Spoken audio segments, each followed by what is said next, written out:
जय जगन्नाथ नमस्कार प्रिय दर्शक बंधु मु ज्योतिषाचार्य प्रमोद कुमार पंडा आपको स्वागत करुच्ची आपंकर प्रिय चैनल एस्ट्रो कल्याण चैनल प्रिय दर्शक बंधु जो व्यक्ति मान चैनल को देखुं सब्सक्राइब करना सब्सक्राइब करूँ लाइक करूँ अधिक अधिक शेयर करूँ। एवं आसतु जाना मासिक राशिफल 1 नवेम्बर 2025 मसीहा ठारू 30 नवेम्बर 2025 मसीहा सन 2025 मसीहा नवेम्बर मास जो व्यक्ति जन्म जातक राशि हूँ तुला राशि अन्यथा जो व्यक्ति जन्म जातक लग्न हूँ तुला लग्न जदि आपण पाखे राशि ना जातक ना नाम राशि हूँ तुला राशि निश्चित रूप से नवेम्बर टी केमी कटा आम जाना। प्रिय दर्शक बंधु तुला राशि ग्रहराज स्वयं शुक्र किछि दिन मध्य शुक्र बहुत जल्दी तुला राशि को आगमन करेंगे।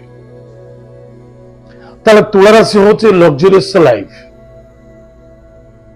निश्चित रूप से किछि द्रव्य किछि वस्तु किछि पदार्थ किछि सुवर्ण किछि अलंकार किछि भूषण किछि प्रॉपर्टी निश्चित रूप से इन्वेस्टमेंट होगा जाऊँगी एते पैसा किछि खर्च हो अन्यथा किछि नहले भी गृहर स्थान परिवर्तन देखा दब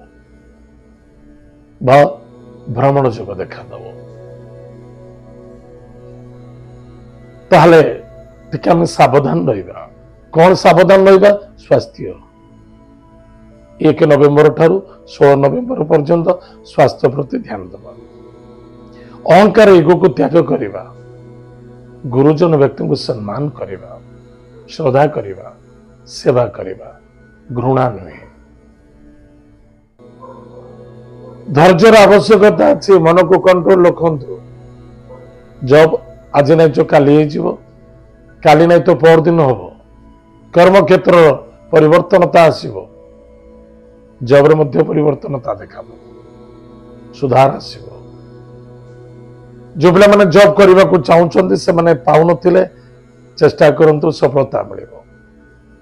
16 नवेम्बर पर अर्थनैतिक क्षेत्र में लाभवान हे, व्यापार वाणिज्य धनोपार्जन करेंगे, पितांग द्वारा सपोर्ट मिल, एग्रेसिव नुहे। मन रखी था बिछा राशि ग्रहराज स्वयं मंगल से स्वयं फायर एवं सूर्य मध्य फायर दुईटा ग्रह मझे बुध उपस्थित अच्छा निश्चित मन रखि दरकार। स्वास्थ्य प्रति ध्यान दिंतु। अर्थ एमती किसी गलत जगह इन्वेस्टमेंट करतुनि जहाँ पर धोखा खाई जाए पार। जल्दबाजी करने उचित नुहे। शत्रु चिंता ऋण रोग देखा दब टे सावधान रे। प्रॉपर्टी इन्वेस्टमेंट करें कि मना ना कि से नुकसान होवार संभावना देखा दे। दाम्पत्य जीवन में किसी समस्या सम्मुखीन करने को पड़ पारे एवं पुराना रोग पुनः उत्पन्न हो पारे।